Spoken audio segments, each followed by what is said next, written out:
Today we have Jon Skovron is going to be moderating, and we're going to be talking about revising and editing. So I'll let him introduce the panel, and we'll go from there. Awesome. Thanks for coming, guys, on this lovely spring day. My name is Jon Skovron. I am the author of several young adult novels, Johnson and Fred's Misfit and Man-Made Boy. And here with me today, I have Danielle, Ellison. Why don't you just briefly talk about it? Sure. My first book is called Salt, and it's currently only in digital, but the paperback comes out very soon. And then my first book in October is called Follow Me Through Darkness. And Danielle is also the mastermind of the Nova Teen Book Festival. So let's not forget that. That's right. And I'm also a senior editor at Spencer Hill Contemporary. Yes, all this is relevant. You know, so we're probably going to drag you wear your editor hat. Do that. Here as well. And then we've got Lindsay.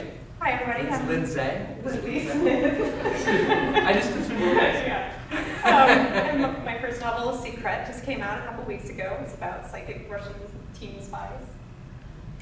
And Miranda Gill. I'm Miranda Kenneally. I'm the author of Catching Jordan and some other books. Some other books. I'm tired. It's been a long day. But my next book, Breathe Annie Breathe, comes out July 15th. Cool. So what we're here to talk about today, we try to pick a topic and more or less stick with it every time. And today's topic is editing and revising. Our very first panel we had, it was me and Jessica Spotswood here, who, by the way, is the brainchild, or I said that twice already, I'm going to use a different word, is the mastermind, the criminal mastermind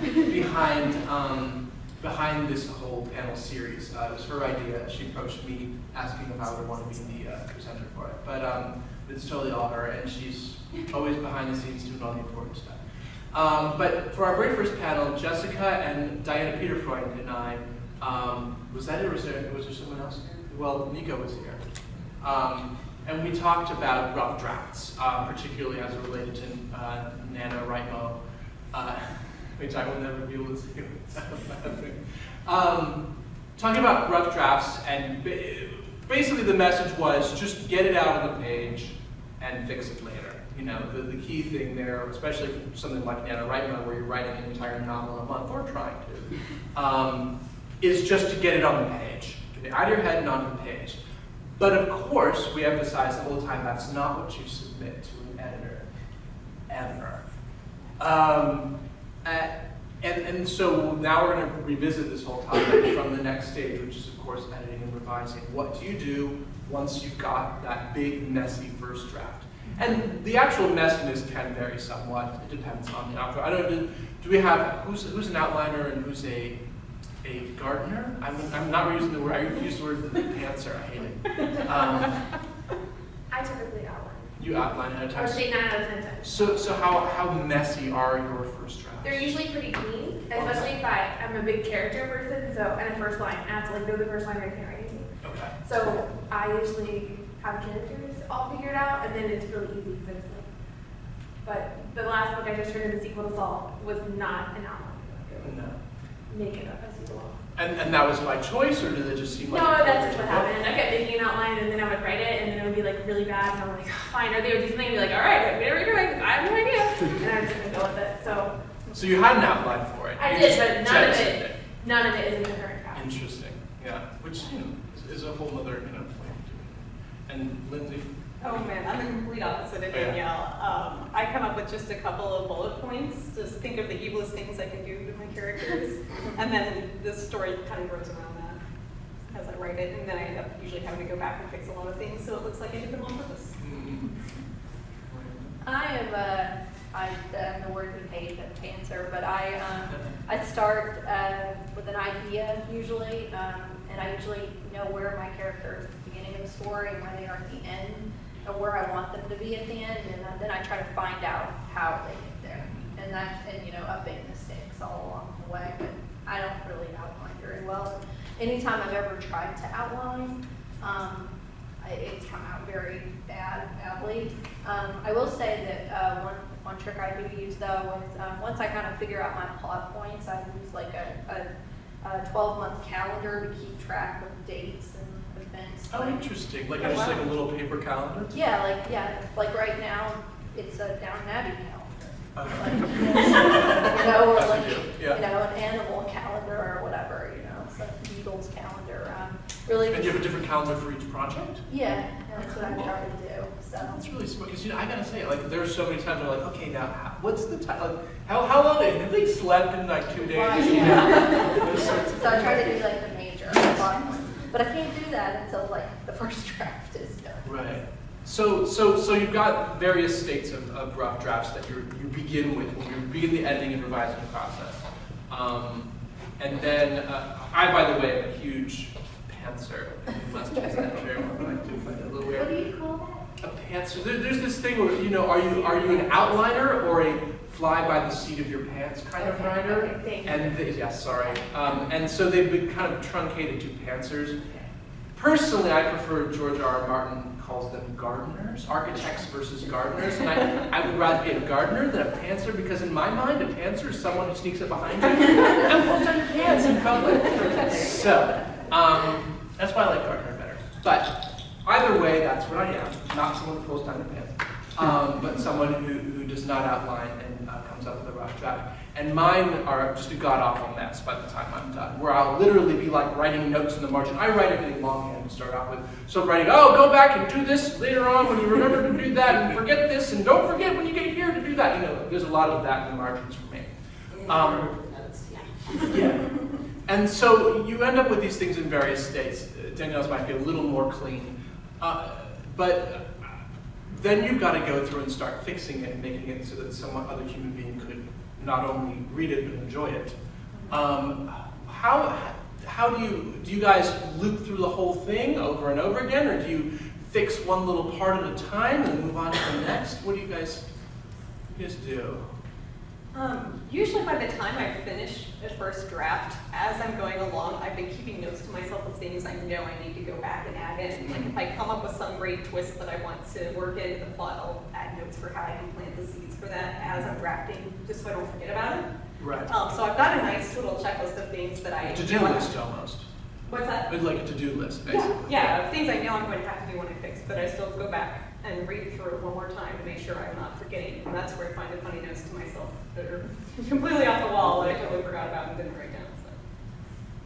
I'm kind of the exact opposite. I end up writing, as I'm going along writing, I think of a new idea. I'll go back and try to implement it as I think of it, just so I can kind of keep it like as a living project, I guess you will. But there are definitely times I have written myself notes, things like, don't forget to, and then I just forgot to fill in the rest in the left. I'm very good. I lose my concentration pretty quickly. So that's another reason why it's important I go back and fix things as quickly as I can. So. I think I'm a little in the middle. If it's a big thing, I'm going to have to fix it right then, because Right. then I have to review some of the outline or like what I'm doing. I like to know where I'm ending, so if I don't have an end, then I can't get there in my head. So I usually, they're like little things, and I'll make a note of them. Or if they're things that, like when I'm writing like the last chapter, and this thing happens, I'm like, oh, that didn't happen, and then I'll like go back and do it again. But usually, I'm kind of in between. So how many, do you count your revisions? How many do you do? Do you just, is it beyond counting?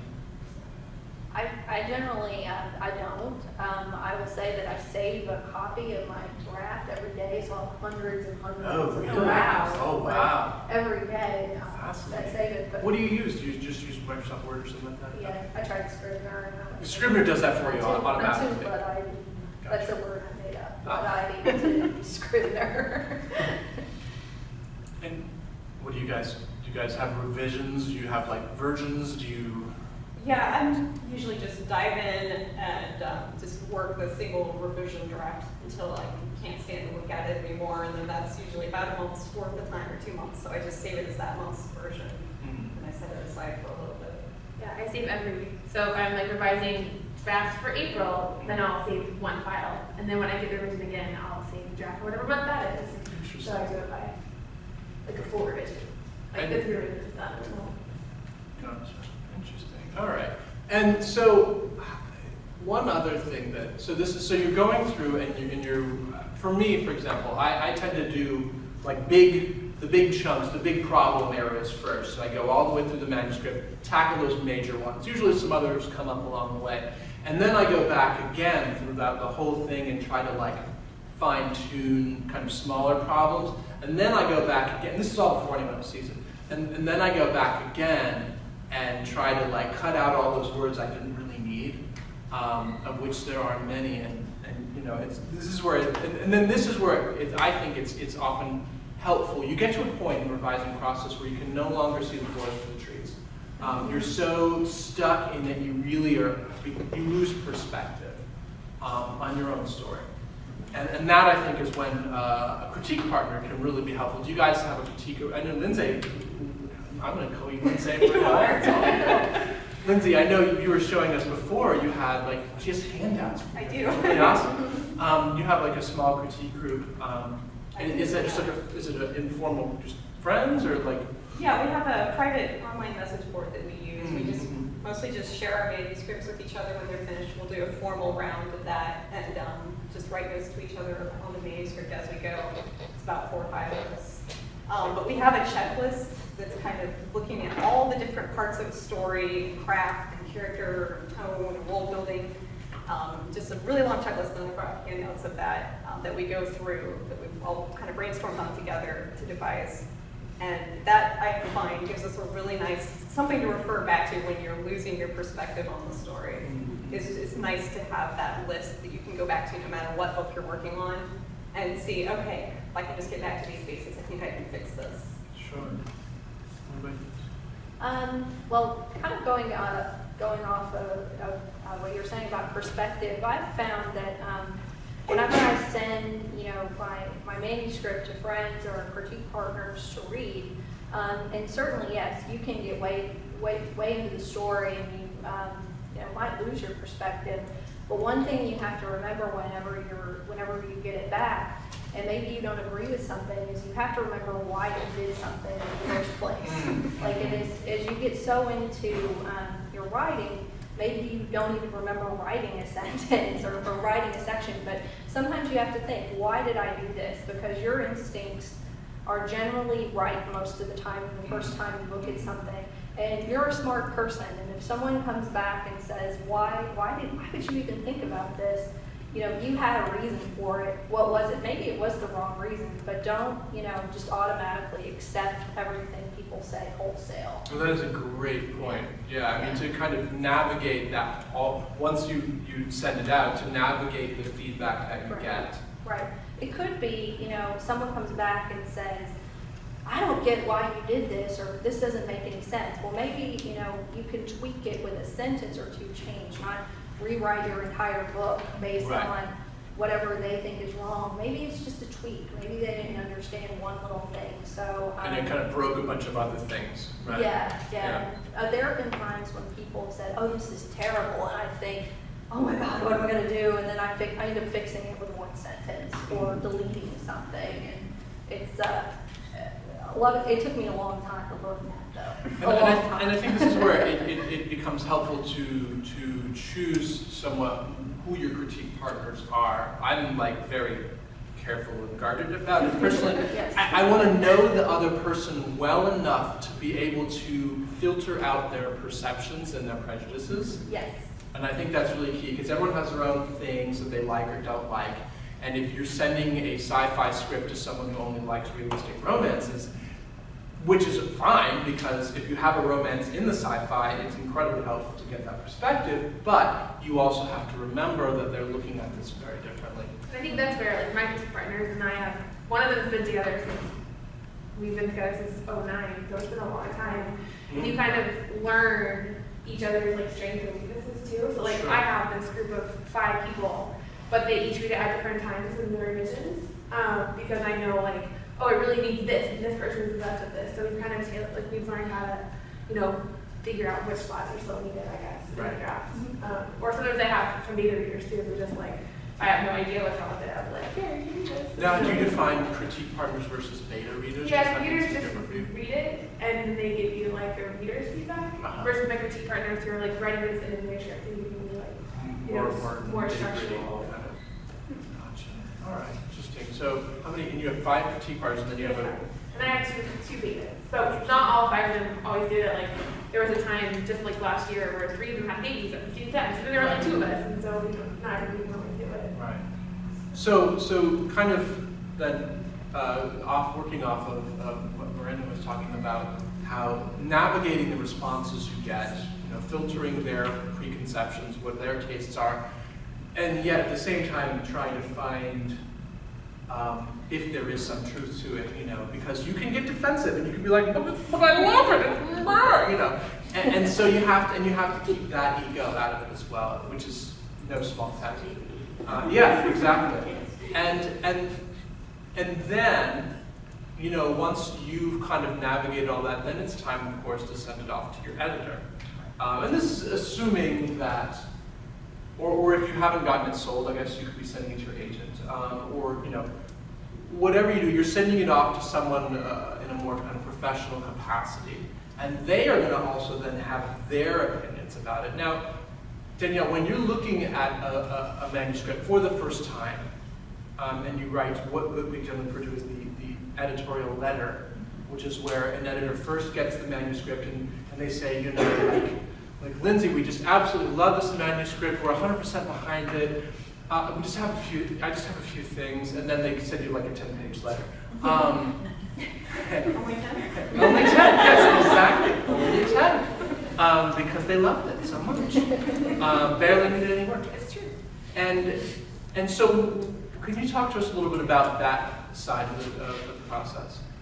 As far as like...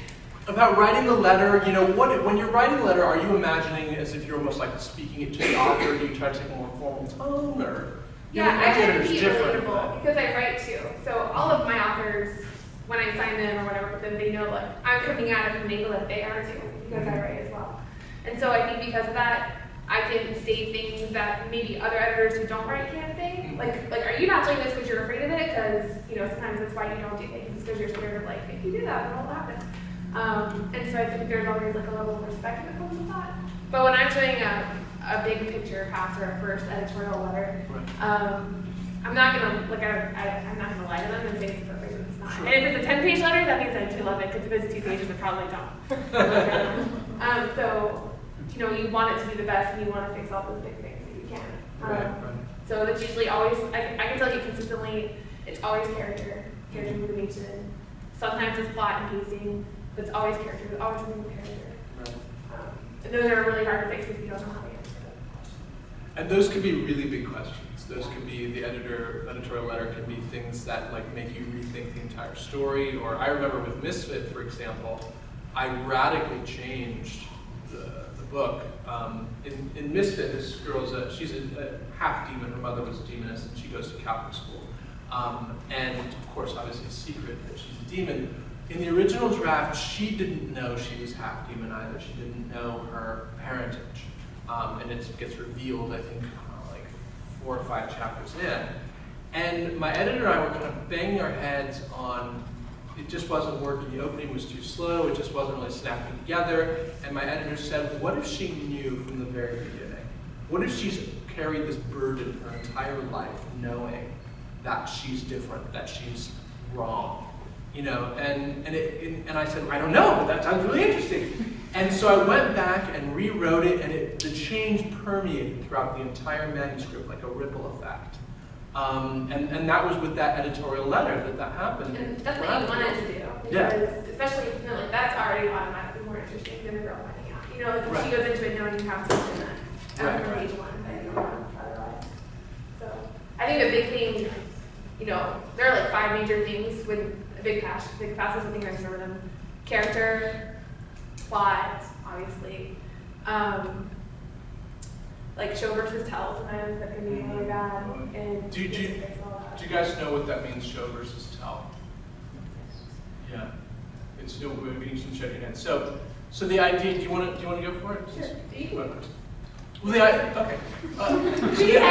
Sure, we can kind of, yeah. So basically the idea here is, and it certainly bears repeating no matter what, I we all need reminders about it. Sometimes it's really easy to describe something that happened in the text, right? To say like, oh, and so then he went down to the store and had some lunch. That's like telling about that. It's far more interesting for the reader and engaging for the reader if instead of just saying, oh yeah, he went down to the store, show him going down to the store, describe his experience of going down to the store. Especially with I would say everything for me, because I'm a character writer, so as an editor and as a reader, I like characters. So for me, it all comes back to character too. And like a lot of times, you're showing, like, you're like, she was sad. But like, doesn't tell you anything. Right, what does sad mean? Yeah. What is the quality of sadness? Why is she sad? What, and how I envision sadness might look very different from how you envision sadness. That's interesting because I had some problems in my most recent manuscript in which this girl's my character's boyfriend dies, and I on my first draft I kept describing people as, oh, she was sad or he was sad, just trying to get it out. But going back and trying to actually find an interesting, unique way to show that sadness is really tough, and so I like to look around at like everyday objects. Like one way I tried to show was the boy who died, his mother had always been a big cook, and so one way to show that sadness is like her apron doesn't fit like it used to, or like she's ordering pizza for dinner rather than cooking, that sort of thing. But right. It's a very showverse I still can't do. It's hard. It's a lifetime skill. Yeah. Do you know who's really good at it? Chekhov. That guy could do the show back now. He was all right, in general. A little bit, a little too wacky, but he had this way of, he would, in Three Sisters, he has one of the sisters, and this is basically this aristocratic family who have been kind of shunted off to like the hinterlands of Russia to like live out the rest of their days, and they used to be like the toast of Moscow, and now they're like in some like old house out in the country. And at one point, they're kind of, as their lives kind of slowly crumble around them, one of the sisters says, I used to remember the French word for window. And when I say that, it sounds very kind of boring and banal. But in the context of the story, what Chekhov is showing you is a very specific, very clear example of her coming to grips with the fact that she is losing herself, her identity, everything that she thought was important about herself. And it's these. This is a tough thing to do in YA in particular. YA is not overly fond of nuance, and it's tough to kind of get it in there. Yeah. And also, every single line in YA has to mean something. Like right. You can't waste any lines. So, yeah.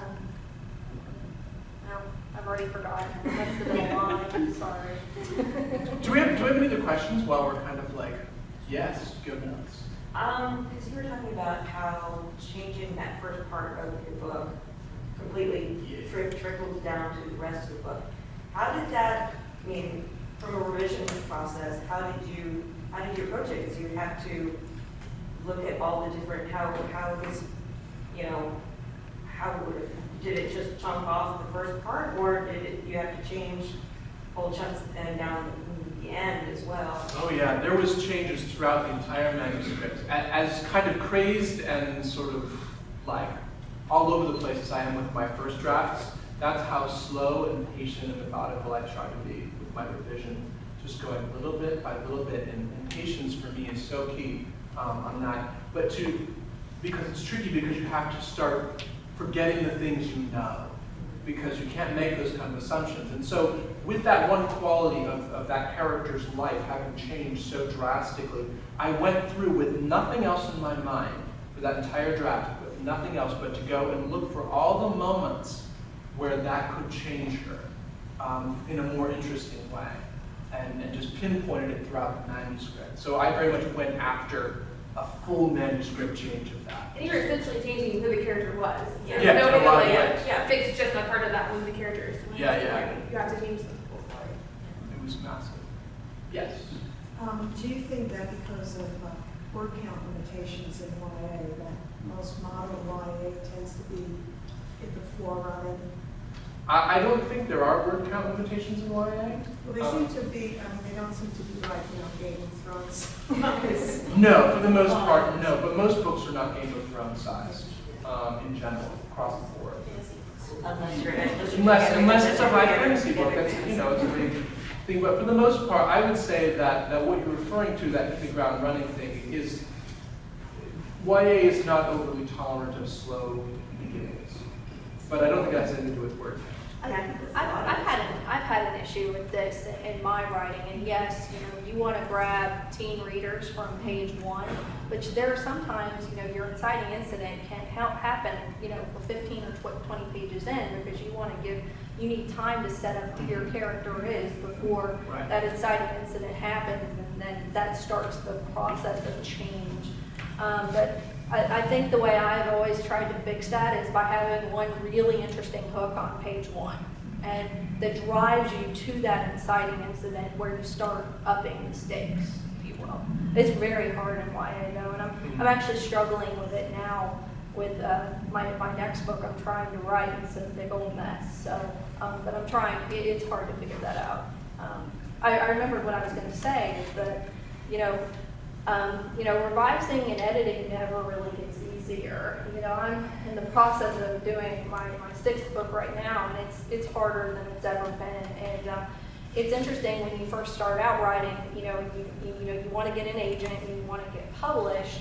You want that book to be as perfect as you possibly can to get that to get an agent and get it published. But as you move on in the industry, publishers want to see what you're going to write before you write it. Yeah. And that can get really tough because, you write 30 pages and you give it to them and they say, okay, and then as you finish the book, you realize, oh, this isn't what the book was about at all. So, and you end up doing huge revisions and hope they don't get mad at you.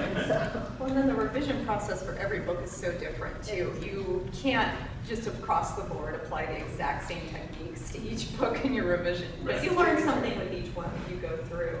I just finished major revisions on my sequel, and I found myself having trouble with because I wanted to have these different arcs, these different plot lines and character arcs and so on going through it. But because as I was writing it, I knew what I wanted to have happen, but the pacing didn't quite work out. I had a lot of back and forth. They weren't very consistent. So I had to come up with this strategy where I broke the book into 3 parts.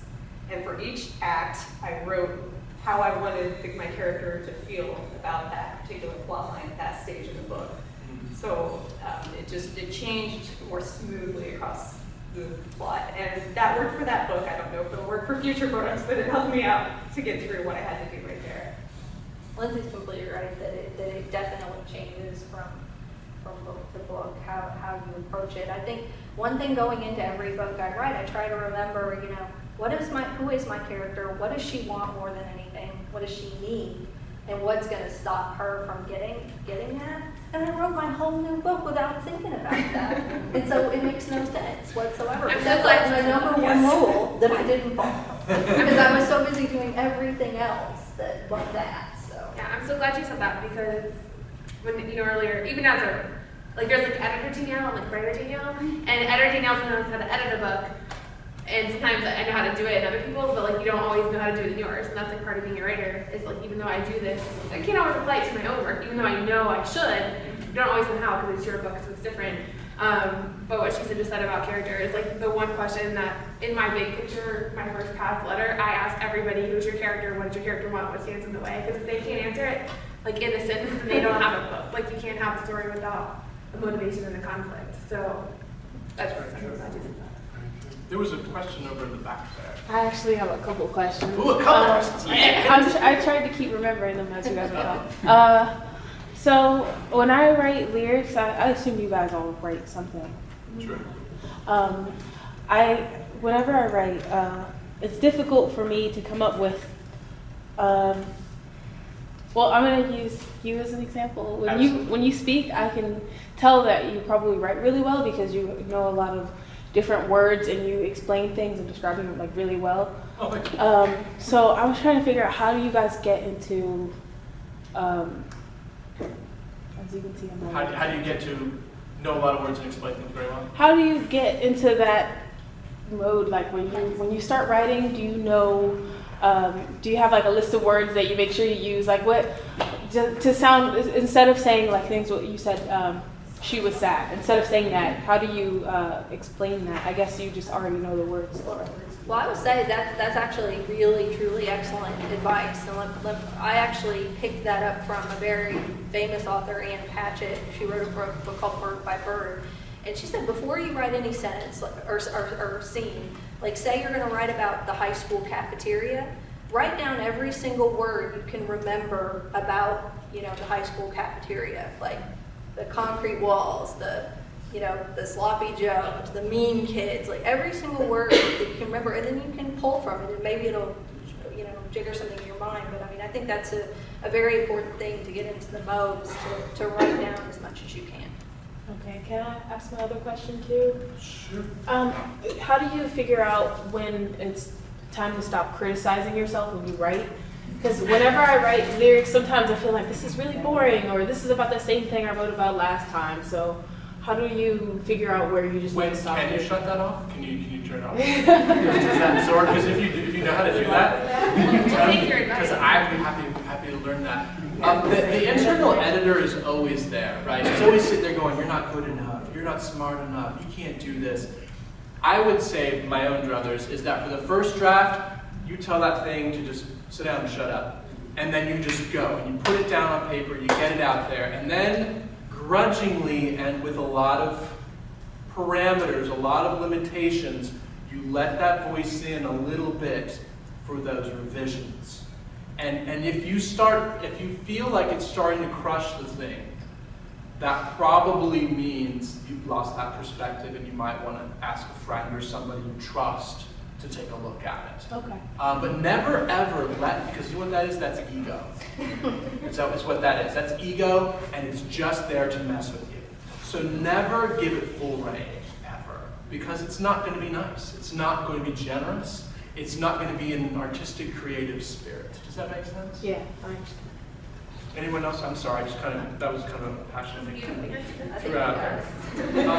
And I do want to come back to your other question. I've never actually made lists. It's kind of a crazy idea to come through my mind. I looked at when she was talking about that. For me, I just read a lot. And just kind of constantly, obsessively read a lot. And I feel like the more you cram in your head, the more it just gets in there, and you are surprised by the things that just pop up in your toolbox one day, and you're like, where did that come from?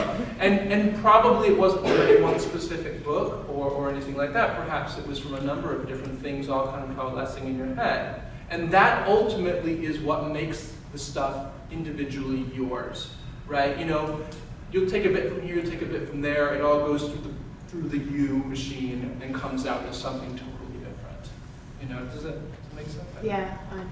Yeah, in college I studied a foreign language, and I was spending so much time going over vocabulary lists and so on. And Russian lists about assassination. Yes, about assassination. She's actually, you're not supposed to know this, but she's actually a Russian assassin. Yes. So I was going over these lists constantly, but I would forget the words as soon as I stepped away from the list. And I realized I just had to read a lot in Russian, I had to listen, I had to speak it. Contextualize it. Yeah, and that's how you keep that fluency, is by hearing the words over and over and using them and just keeping them in the back of your mind, whether you can reach them easily because you can counter them when you read something. And then I realized, why am I not doing this with English? I can be a writer.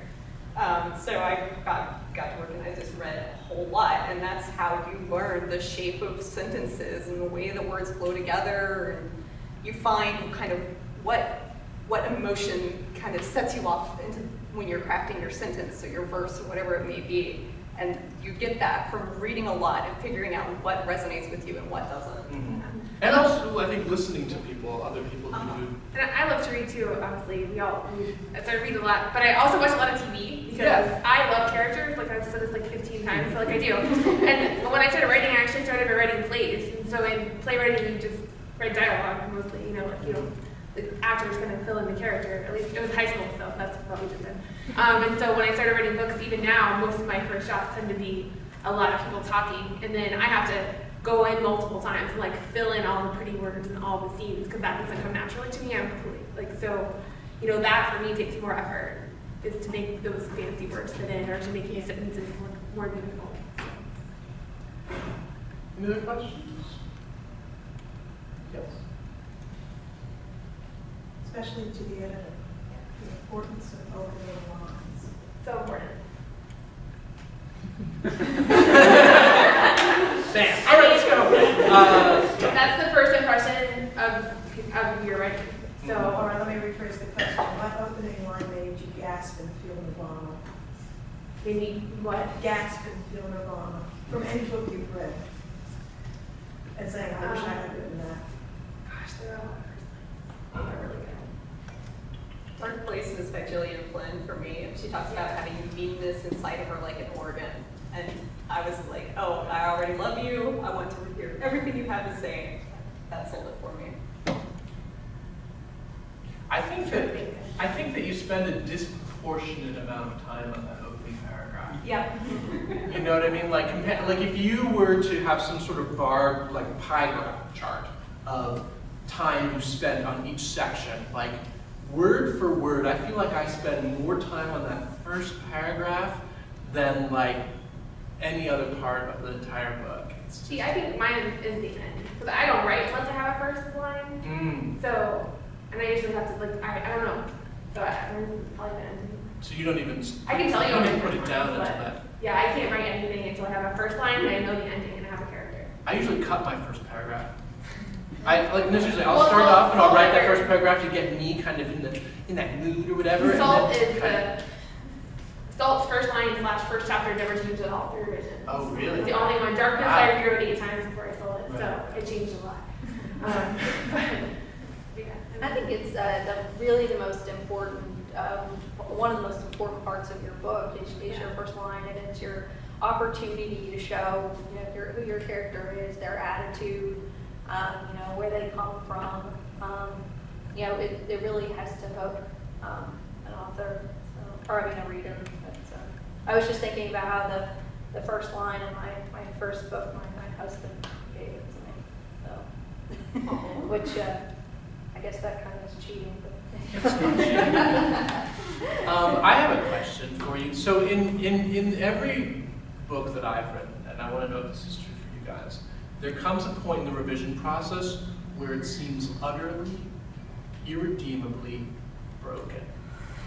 Do you guys have that experience? yes. Would you mind talking a little bit about it? I've got Kleenex here somewhere. I just turned in my sequel to Salt. I turned it in like right before Novatine. And that was like really not great drafts. I was telling you before, it was like really bad, but I didn't know what else to do with it. And I started working in October, and I draft quickly because I have an outline, and I didn't have an outline, and I had no idea, and it was one perspective, and then it was 2, and I was like, I don't know what's going on. And when I sent that in there, I was like, and she sent it back to me, and she was like, these are things that are wrong. I was like, well, I know that already. Like, I don't know how to fix them or fix them. And that process was really, really hard for me. Probably, I don't know, sequels are hard, but. Did you lose faith in the Oh story? yeah, every day. What Absolutely, kept I you would like cry every keeping up day. then? Because, well, I have turned it in, and I knew it couldn't make it. And I knew I couldn't make it into a book. Like, I knew it was just, I had to figure out how to do it, Mm-hmm. So I knew there was like something there, I just couldn't quite figure out exactly. But eventually I did, I think now it's there. But Right. that took a while, and a lot of people, and a lot of crying. Yeah. There's a lot of crying, editing, Yeah. even as an editor. I generally go back to where the book made sense and try to look at it from a different angle or do something different or do Like a do different something kind like what? Like give an example. Let me get, okay, so, my third book is about this very judgmental girl, and the first couple of drafts of it, it wasn't really clicking, and I realized finally that I had not made my character think a very particular way. I needed her to be judgmental so she could evolve not to be as judgmental by the end of the story. But I was so worried whenever I was drafting that everybody would hate her, which they did, but that's what they were supposed to do. But it took me a long time to realize, hey, people are supposed to hate her. You need to go back and make her act judgmental and not be wishy-washy about it. But, and that's why the whole book was broken, was because of that one thing. You were fighting against yourself, basically. Yeah, exactly. And you know, it was the exact same situation as what you described with Misfit, in that once I went back and made her the way she was supposed to be, a ripple effect through the entire book and fixed it. And generally, you know, when a book is broken, it generally means there's something wrong at some point in the book, and if you can fix it and move along. My problem with the book I'm writing now is the problem, it's messed up from page 1, so I have to figure that out before I can keep going. Write a prologue. Write a prologue and fix it there. Well, that's another good point, is that another way I fix books is that sometimes I will free write as my character and have my character complain a lot, and you can kind of figure out what their feelings are. Or you can pick another character in the book and free write as them and see what their perspective is, and maybe that'll kind of get some juices flowing if you have writers. Stepping into a different kind of thing can give you that perspective if you've lost that. Right. Lindsay, what about you? I rewrote Secret completely after it sold. Really? Why? I should rephrase that. I retyped Secret completely because I knew most of the pieces were there, but they were not in the right order. And I had been revising it, doing line edit changes so many times in preparation to sending it out on submission, that I didn't really go back and do the hard story changes that I really kind of knew I should have done. But by the time I got that big edit letter, it's like, okay, I just need to put these in the right order. So I retyped it, you know, looking off of the old manuscript, and just found new ways of looking at the different scenes. And when I would get to a scene and think, I don't want to retype this, and I don't want to deal with this scene, I realized, well, maybe the scene shouldn't be in the book. And that gave me really fresh perspective on what was broken and what wasn't. Who it is who says, if you're bored, then so is the reader? Yeah. Or, God, I think it was Elmore Leonard who said, I just skipped the boring bits. That was... Life with the boring bits. Yeah. Well, that's another thing about editing that really kind of infuriates me sometimes, is that sometimes you write this great passage, or you write this great scene, and then you go back and you edit and you think, oh no, it doesn't belong here anymore. I don't want to keep it, but I can't, you know. And it hurts sometimes to just cut 5,000 words. Yeah. I mean, you know. I take unholy glee in it, actually. Maybe I'm just weird, yeah, even if I love it. I like kind of more than adding it. On kind of both of those things, a broken book and that, I threw away a whole sequel of 50,000 words. And I was like having a really hard time with it. Yeah. And I just kept, I remember I was like trying, and I kept trying, and kept like getting blocked in it. And so finally I called my editor, and she like read it, and she called me back, and she was like, I read 10 pages, but I think this whole direction is wrong. And I was like, no, it's not. And then I was like, oh, yes, it is. And so I threw the whole thing away and started over. So sometimes you just have to, you know, sometimes you're telling the wrong story, and sometimes you're in your own way.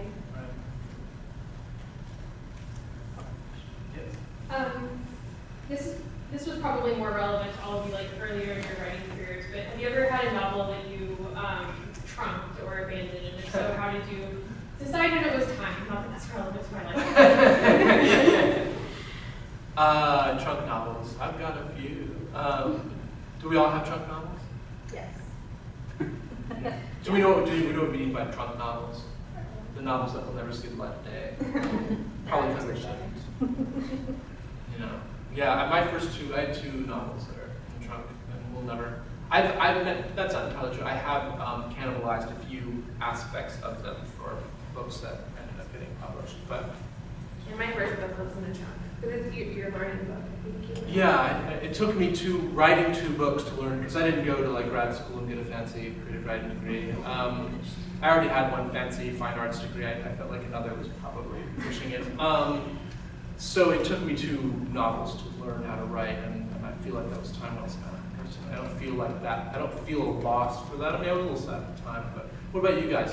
Trunk something, why?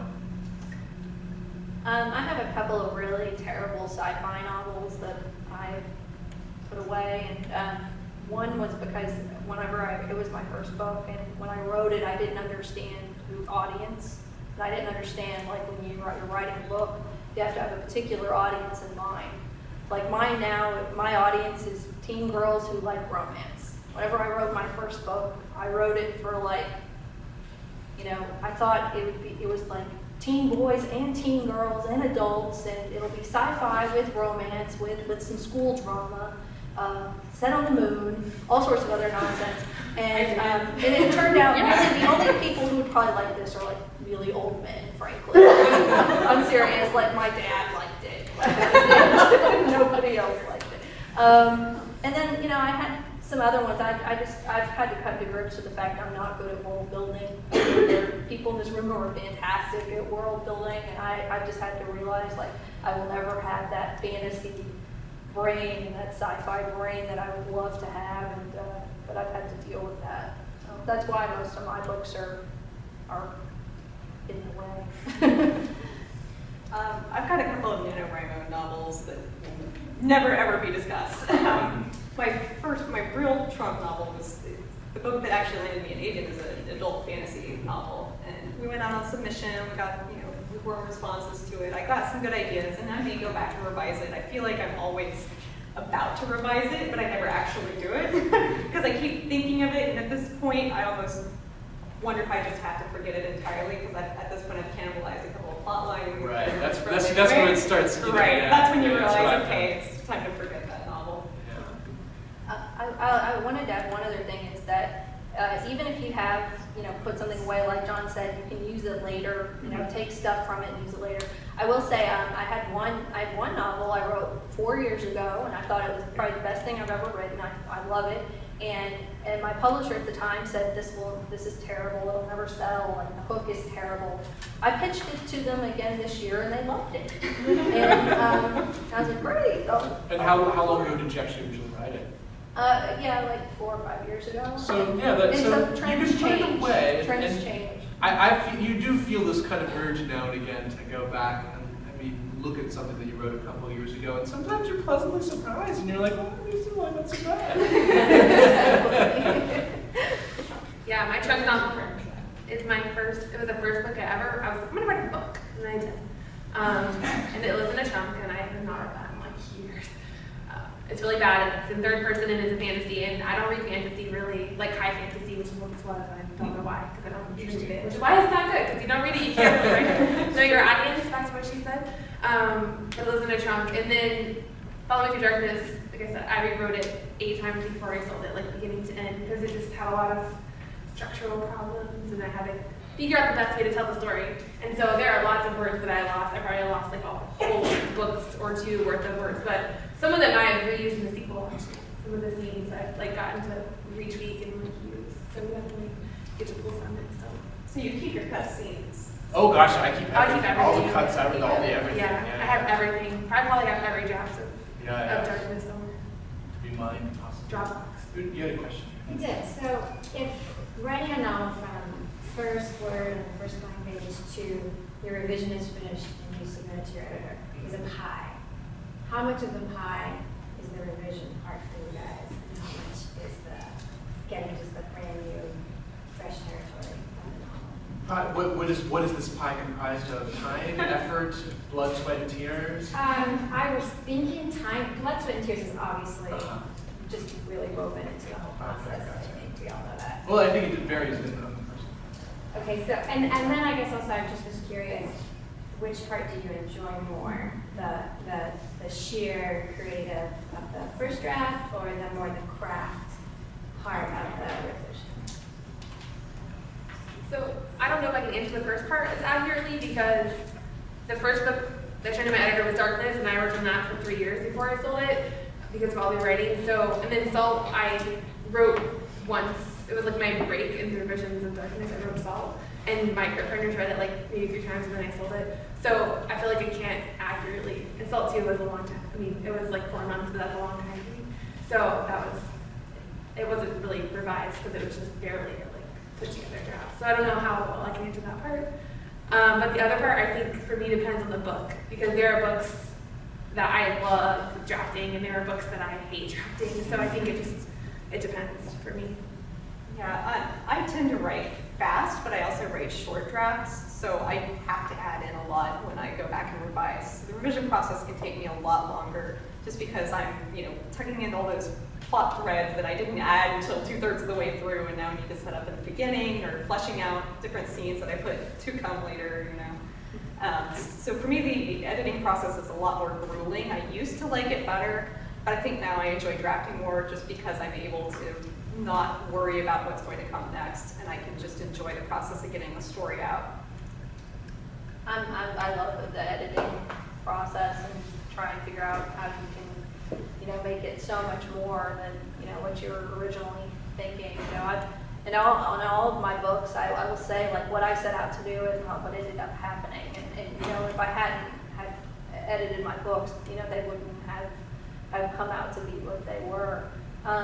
In terms of, actually having editing time, I have, with my publisher, I generally have between about 7 to 9 months to do the first draft, and then I'll have like a month to do the initial edits that my editor sends, and then if there's anything else beyond that, there's a couple of months built in. But most publishing houses have pretty strict editing and revising schedules, and then there's the whole copy edits and stuff, and then all the way through to production. And I'll say that on all of my books, I'm making edits all the way up until the production. Like my advanced copies sometimes are different from my final, because I'll think, oh, I want to change that, and it's going to press in a couple days. So it's definitely a continuous process. The only part I hate is copy edits. Hate copy edits. Hate. But I learned to love editing. I didn't love it initially, but I over time learned to love it. We probably have a question, like one more question. One more. Yes, in the back. So, let's say you started a novel and you suddenly feel like your character is up against totally impossible odds and you have no idea what to do. That's great. For me, well, for me, writing a novel is like reading it backwards. Well, not backwards, but in reverse, sort of. It's reading it, but it comes out on the paper instead of going into my head. Right. So I'm like partway through one, and I'm already starting to think, how the fuck is he ever gonna beat that? Right. Basically. That's how the reader should be feeling too, right? That's great. I guess so. Yeah, absolutely. You painted yourself into a corner. That's fantastic. Now you just got to be clever enough to get out of it. Right. Without letting the readers catch on. Yeah. Well, they can catch on. I think that's why you have it. They can catch on, and you can make it obvious in the first draft, and then you go back and hide your tracks in revisions. See, that's it. Sometimes in this first draft, you get into the situations and you have to kind of push through them and like try everything, because you don't know what will stick or what you'll end up even like a choose your own adventure. Yeah, those are great. Those are fun. Yeah, the hardest issue I have with my books is creating tension, or natural tension. And so if you've created such high stakes for your character, that's amazing. And it's just a matter of looking at all angles and seeing if there's another perspective you can look at to try to get them past that. But that's a really good thing in my opinion. I mean, do you know where you want it to end? And do you know where you're going with it? No, Sweet. I'm a pantser too. Yeah. You can do it. I go out for Mexican food whenever I hit writer's block, and then generally maybe I'll come up with something. I almost think of it too, even though I'm a pantser, I think of it like writing a murder mystery. That's the quintessential for me. You know who's the killer when you set out to do it. It's how you disguise that. And so you kind of start with what your end is in mind and work backwards and find ways to walk down those dead ends and so on before you reach the inevitable that hopefully only you know is inevitable. And every once in a while you find that you made a wrong turn. Yeah. And then you got to backtrack maybe a chapter or two and find a different way to do it. You'll know because when you hit the wrong turn, because you won't be able to go anywhere else. It just sounds like all right. Well, that's very true. Yeah. All right, well, guys, this has been awesome. We'll probably be kind of slowly hanging out here for a bit if anyone has any questions that you want to bring up to individuals. We will be back again in June. We're not exactly sure when, nor are we sure what we'll be talking about. We're working on something that may happen that would be very, very cool. Something will happen in June. But it will happen in June. And then we'll be taking a couple months break and then come back again.